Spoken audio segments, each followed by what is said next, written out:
دوسری وحی جو نازل ہوئی یہ نازل ہوئی۔ روایتوں میں آتا ہے کہ جب پہلی وحی نازل ہوئی اس کے بعد کچھ دن تک وحی کا آنا موقوف ہو گیا۔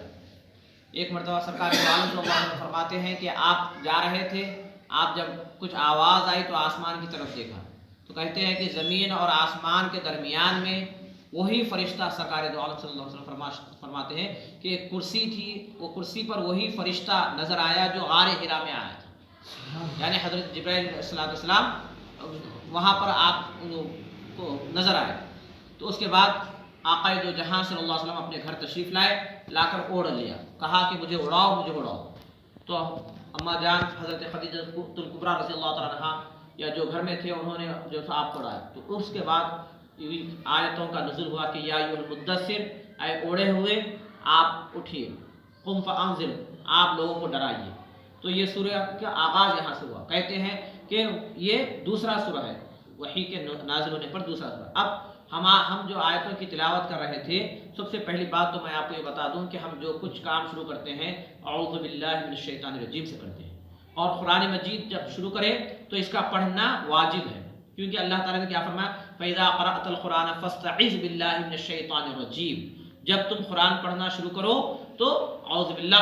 پڑھ لیا کرو۔ تو اعوذ باللہ پڑھنے کا فائدہ کیا ہے؟ تو کہتے ہیں کہ جب اعوذ باللہ من الشیطان الرجیم پڑھا جاتا ہے تو شیطان مایوس ہو جاتا ہے، اور شیطان کہتا ہے کہ یہ رب العالمین رحمان الرحیم کی پناہ میں چلا گیا اور میری کمر توڑ دی، اس نے میری کمر توڑ دی۔ گویا کہ اعوذ باللہ من الشیطان الرجیم کا پڑھنا شیطان کی کمر کو توڑنا ہے، شیطان کی کمر کو توڑنا ہے۔ اور پھر اس کے بعد بسم اللہ الرحمن الرحیم کے معنی ویسے تو ہم بہت مرتبہ کیے ہیں، اس کے معنی جو آتے ہیں رحمان اور رحیم کے، کہتے ہیں کہ رحمان وہ ہے جو اللہ تعالیٰ ہر ایک کو عطا فرماتا ہے، رحیم کے معنی یہ ہے کہ اگر آپ اللہ تعالیٰ سے نہ مانگے تو اللہ ناراض ہو جاتا ہے۔ غور کیجیے کہ اگر اللہ سے آپ گڑ گڑا کر دعا نہ کریں، اللہ سے مانگ نہیں رہے، اللہ سے جو طلب نہیں کر رہے ہیں، سوال نہیں کر رہے، تو اللہ ناراض ہو جاتا ہے، کیونکہ اللہ چاہتا ہے کہ میرا بندہ مجھ سے مانگے، اللہ چاہتا ہے کہ میرا بندہ میرے سامنے گڑ گڑائے، اللہ خوش ہو جاتا ہے۔ دنیا والے جب ان کے سامنے اپنا رونا روتے ہیں ہم تو دنیا والے مذاق اڑاتے ہیں اور ہم سے دور ہو جاتے ہیں، لیکن اللہ تعالیٰ خوش ہو جاتا ہے، راضی ہو جاتا ہے۔ بہرحال ہم جو آیتوں کی تلاوت کر رہے تھے وہ اہل جنت اہل دوزخ سے سوال کرتے ہیں، الا اصحاب الیمین، امن والے جو اطمینان امن کے ساتھ جو ہے، فی جنات یتساءلون، جنت میں رہتے ہیں، اور عن المجرمین ما سلککم فی سقر، وہ اہل دوزخ سے، سقر دوزخ کو کہتے ہیں، اہل دوزخ والوں سے سوال کرتے ہیں کہ آخر کن چیزوں نے تمہیں دوزخ میں ڈالا، ما سلککم فی سقر۔ تو اب وہ کیا کہتے ہیں جو ہم نے کل بات کی تھی کہ قالوا لم نک من المصلین، کہ سب سے پہلی بات کہ ہم نماز نہیں پڑھتے تھے۔ نماز نہیں پڑھتے کا مطلب کیا؟ پابندی کے ساتھ ہم نماز نہیں پڑھتے تھے، اللہ کی عبادت کا شوق اور ذوق نہیں تھا، اور نماز میں ہم جیسے اللہ نے جو کہا کہ واقیموا الصلاۃ، نماز کو قائم کرو کہا، نماز کو قائم کرو کہا، پڑھو نہیں کہا، تو وہ قائم نہیں کرتے تھے۔ گویا کہ اس کا مفہوم کیا آتا ہے کہ ہم نماز کو قائم نہیں کرتے۔ اس کے بعد وَكُنَّا إِلَّا أَصْحَابُ الْيَمِينِ فِي جَنَّاتٍ يَتَسَاءَلُونَ عَنِ الْمُجْرِمِينَ مَا سَلَكَكُمْ قَالُوا لَمْ نَكُ مِنَ الْمُصَلِّينَ وَلَمْ نَكُ نُطْعِمُ الْمِسْكِينَ، اور ہم مسکینوں کو کھانا نہیں کھلاتے تھے۔ یہ دو باتیں ہماری ہو گئی کہ کھانا کھلانا بھی یہ اللہ کو راضی کرتا ہے، اللہ کے رسول صلی اللہ علیہ وسلم کا پسندیدہ عمل تھا، اور جب آپ کھانا کھلاتے ہیں، مہمان آپ کے پاس آتا ہے تو اللہ کی رحمت نازل ہوتی ہے۔ جب مہمان آپ کے پاس سے جاتا ہے، جب مہمان آپ کے پاس سے جاتا ہے تو گویا کہ اس کے ساتھ ساتھ گھر کے بلائیات، پریشانیاں، مصیبتیں بھی چلی جاتی ہیں، اور جس گھر میں مہمان آتا ہے وہ گھر ہمیشہ خوشحال رہتا ہے، وہ گھر میں ہمیشہ اللہ کی رحمتیں نازل ہوتی ہے، وہ گھر میں اللہ ہمیشہ جیسے رہنے والے خوش اور امن اطمینان سے رہتے ہیں، اور اللہ تعالیٰ نعمتوں سے نوازتا رہتا ہے۔ اس کے بعد یہ دو باتیں تو ہماری یہ دو آیتوں پر بات ہو گئی تھی۔ اب تیسری بات کہ وَلَمْ نَكُ نُطْعِمُ الْمِسْكِينَ وَكُنَّا نُكَذِّبُ بِيَوْمِ الدِّينِ وَنُطْعِمُ إِلَّا أَصْحَابَ الْيَمِينِ فِي جَنَّاتٍ يَتَسَاءَلُونَ عَنِ الْمُجْرِمِينَ مَا سَلَكَكُمْ فِي سَقَرَ قَالُوا لَمْ نَكُ مِنَ الْمُصَلِّينَ وَلَمْ نَكُ نُطْعِمُ الْمِسْكِينَ وَكُنَّا نَخُوضُ مَعَ الْخَائِضِينَ۔ اب یہ بات بڑی قابل غور ہے۔ آج کی آیت کا جو ترجمہ ہے وَكُنَّا نَخُوضُ مَعَ الْخَائِضِينَ، اور کہتے ہیں کہ ہم ایک تو نماز نہیں پڑھتے تھے، دوسرا مسکینوں کو کھانا نہیں کھلاتے تھے، تیسرا معاملہ یہ ہے کہ ہم بے وجہ کے بحثوں میں پڑ جاتے تھے، فضول باتوں میں پڑ جاتے تھے، جس کے کوئی معنی نہیں رہتے، جس کا کوئی مطلب نہیں رہتا ہے، فضول باتوں میں یہ زبان درازی کرتے ہیں، فضول مسخرہ پن، مزاحیہ انداز میں جیسے اس میں پڑ جاتے تھے، یہاں تک کہ بعض اوقات معاملہ کیا ہوتا کہ بعض اوقات معاملہ یہ ہوتا کہ جیسے ہم دیکھتے ہیں کہ اسلام کے جو قانون ہیں، شریعت کے جو قانون ہیں، اس میں بھی جیسے ازراہ مزہ زبان سے کچھ نکال دیتے، گویا کہ ایسا ہم مذاق بنا دیتے۔ تو روایتوں میں آتا ہے کہ ایک مرتبہ ایک کافر لوگوں کی دعوت کی، ایک کافر ولید بن مغیرہ جیسے لوگوں کی دعوت کیا، دعوت کر کے جیسے لوگوں کو بٹھا کر ابتدائی وقت تھا، تو جب اس وقت جیسے ایک دوسرے سے پوچھنے لگے، کھانا کھلا دیا، وہ کھانا کھلانے کے بعد پوچھا کہ جو محمد رسول اللہ صلی اللہ علیہ وسلم ہے ان کے تعلق سے آپ لوگوں کی رائے کیا ہے؟ جو میزبان تھا مہمانوں کو جس کا کھانا کھلایا، تو وہ کھانا کھائے ہوئے تھے، لہذا وہ اس کی ہاں میں ہاں ملا تھے۔ ان لوگوں نے کہا کہ محمد رسول اللہ صلی اللہ علیہ وسلم جادوگر ہے، وہ بات اس سے مطمئن نہیں ہوا۔ کوئی نے کہا کہ وہ شاعر ہے، وہ بھی مطمئن نہیں ہوا۔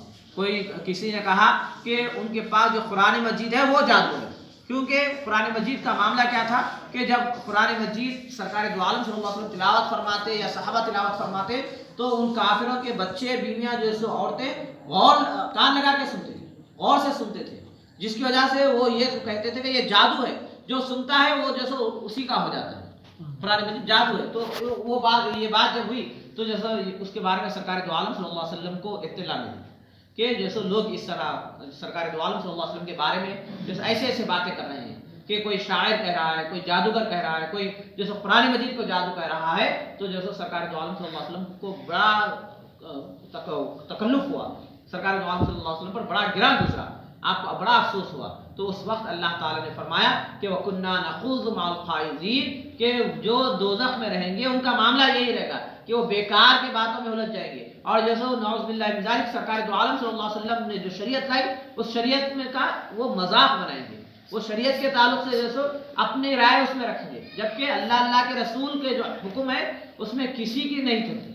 جو حکم ہے جو اللہ نے حد مقرر کر دیا بس کر دیا، جو اللہ کے رسول صلی اللہ علیہ وسلم نے جو قانون بنا دیا، اس میں کسی کو مداخلت کی اجازت نہیں ہے، بس اس کے علماء اور مفتیان کرام کیا کرتے ہیں، اس کے اندر کون سا راستہ نکلتا ہے، کیا حل نکلتا ہے وہ بتاتے ہیں،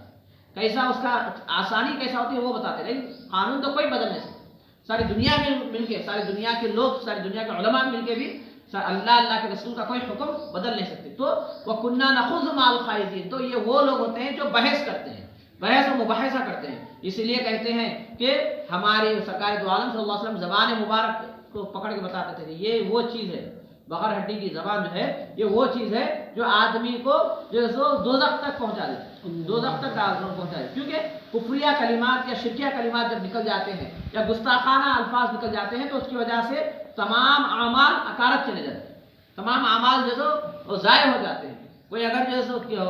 ازرائے مزاح، شریعت کا کوئی مذاق بنا دیا تو گویا کہ اس سے اللہ ناراض ہو جاتا ہے، اللہ ناراض ہونا ہمارے پورے اعمال صالحہ رائے گا چلے جانا۔ اب اس کے بعد فرمایا کہ وَكُنَّا نَخُوضُ مَعَ الْخَائِضِينَ وَكُنَّا نُكَذِّبُ بِيَوْمِ الدِّينِ، اور پھر اس کے بعد اللہ تعالیٰ کیا ہے، مالک یوم الدین ہے، یعنی یوم جزا کا اللہ تعالیٰ مالک ہے۔ اور کافر کہتے ہیں جو دوزخ میں رہتے ہیں وہ یہ کہتے ہیں کہ ایک تین کام وہ کرتے ہیں، نماز نہیں پڑھتے، مسکینوں کو کھانا نہیں کھلاتے اور بیکار کی باتوں میں الجھ جاتے، بیکار جس کا کوئی جو مطلب ہی نہیں رہتا، یا اس میں غیبت، جھوٹ، چغلی، حسد، ایسے الفاظ، کسی کو ذلیل کرنا، کسی کا مذاق بنانا، ایسے چیزوں میں پڑ جاتے۔ اور اس کے بعد فرمایا اللہ تعالیٰ فرماتا ہے کہ کافروں کا چوتھا جواب یہ ہوگا کہ وہ کہتے ہیں کہ ہم یوم جزا وَكُنَّا نُكَذِّبُ بِيَوْمِ الدِّينِ، کہ ہم جیسے آخرت کے دن یعنی قیامت کے دن کا ہم انکار کرتے ہیں، قیامت کے دن کو نہیں مانتے۔ تو یہ کس میں آتا ہے؟ یہ اکثر پڑھے لکھے طبقے میں، جو اپنے آپ کو ہوشیار سمجھتا ہے، جو اپنے آپ کو عقل مند سمجھتا ہے، جو اپنے آپ کو جو سو تعلیم یافتہ سمجھتا ہے، ایسے لوگوں میں یہ جو سو بیماری پھیلتی ہے کہ وہ یہ سمجھتے ہیں کہ بھائی ہم پیدا ہوئے، اب اپنے آپ ہم جیسے بڑے ہو گئے، اپنی محنت سے ہم جیسے کما رہے ہیں، اپنی محنت سے، اس کے بعد جب مرتے ہیں تو جیسے مٹی میں مٹی مل جاتی ہے، بات ختم ہو جاتی ہے، کوئی معاملہ ہی نہیں ہے، کوئی سوال نہیں ہوگا، کوئی اچھے عمل پر جزا نہیں ملے گی، برے عمل پر جیسے کوئی برا نہیں ہوگا، جتنا جینا ہے دنیا میں جی لو، جتنا جو سو دنیا میں سے فائدہ اٹھانا ہے فائدہ اٹھا لو، جتنا جو دنیا میں ہم جیسے کچھ کرنا ہے کر لو، آخرت میں کچھ ہے نہیں۔ آخرت کے لیے کچھ آخرت ہی نہیں ہے. تو وہ کنّا نکذب بیوم الدین کہ وہ آخرت کے دن کا انکار کرتے تھے. اور کب تک کرتے تھے؟ حتیٰ اتا کنّا نکذب بیوم الدین حتیٰ اتاک الیقین کہ یہاں تک کہ موت نے ہم کو آ دیا. یہاں یقین سے مراد کیا ہے؟ یقین سے مراد موت ہے. موت ہی ایک وہ چیز ہے جو یقینی طور پہ آتی ہے. کسی کو دولت ملے یا نہ ملے، کسی کو بولنے کی طاقت ملے نہ ملے، کسی کو دیکھنے کی قوت ملے نہ ملے، لیکن موت تو وہ چیز ہے جو موت کا دوسرا نام یقین ہے. یقین یعنی یقینی طور پر موت آنے والی ہے اور آتی ہے.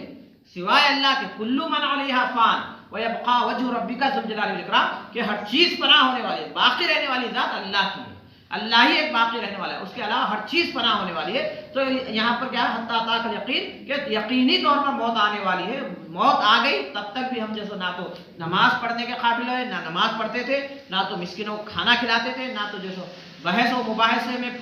بیکار کے پڑ جاتے تھے. اس کے بعد جیسے ہم جیسے آخرت کے دن کا انکار کرتے تھے. تو گویا کہ کیا کہا کہ موت تک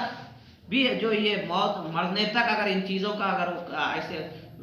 غلط کام کر رہا ہے، ایسے جیسے بیکار کام کر رہا ہے، وہ کام کر رہا ہے، تو گویا کہ وہ دوزخ میں جائے گا اور ہمیشہ کے لیے دوزخ میں رہے گا. لیکن یہاں پر ایک بات یہ بتائی جا رہی ہے کہ جب کبھی ہم سے جو غلطیاں ہو جاتی ہے، جو گناہ ہو جاتے ہیں، نماز میں لاپرواہی ہو جاتی ہے، یا ہم جیسو کنجوسی ہمارے اندر تھی، ہمارے اندر جیسے کفایت شاری زیادہ تھی، اور اس کے بعد پھر بیکار کے بحثوں میں ہم الجھ جاتے تھے، اور اس کے بعد ہمارے یقین آخرت کے دن کا یقین ہمارے اندر کچھ کم تھا یا کچھ جیسے کامل یقین نہیں تھا، تو اس کے بعد اگر ہم توبہ کر لیں گے تو اللہ توبہ قبول کر لیں گے. کیونکہ جب ہمارے پاس آقا دو جہاں صلی اللہ علیہ وسلم کے صدقے اللہ تعالی ہم پر مہربانی کی کہ آخری سانس تک اگر کوئی توبہ کر لے تو اللہ قبول کر لیتا ہے. آخری سانس تک بھی توبہ کر لے تو اللہ قبول کر لیتا ہے. کب تک؟ جب تک کہ جہاں سورج ڈوب رہا ہے وہاں سے دوبارہ جہاں ڈوبنے کا مقام ہے سورج کا، وہاں سے جب تک وہ واپس نہ نکلے تب تک توبہ کا دروازہ کھلا ہوا ہے. اور پھر اس کے بعد آقا دو جہاں صلی اللہ علیہ وسلم کے صدقے اللہ تعالیٰ نے اور کیا احسان کیا، مہربانی کی. احسان اور مہربانی یہ کی کہ توبہ کے لیے نہ تو وقت مقرر کیا نہ تو جگہ مقرر کیا، بلکہ دوسرے لوگوں کے لیے ایسا تھا کہ اگر توبہ کرنا ہے تو فلاں مقام پر جا کے توبہ کرو، تو وہاں مقام پر جا کے توبہ کرو گے تو تمہاری توبہ قبول ہوگی، اور پھر فلاں وقت پر وہ توبہ کرے تو تمہاری توبہ قبول ہوگی. اور اس کے بعد پھر پہلے کے لوگوں کی توبہ کیسے قبول ہوتی تھی؟ پہلے جو غلطی کیے ہیں اس کی سزا ہونا، اس کے بعد توبہ کرنا ہے. جیسا کہ قرآن مجید میں ہے، بات کافی طویل ہو جائے گی، کہ جیسے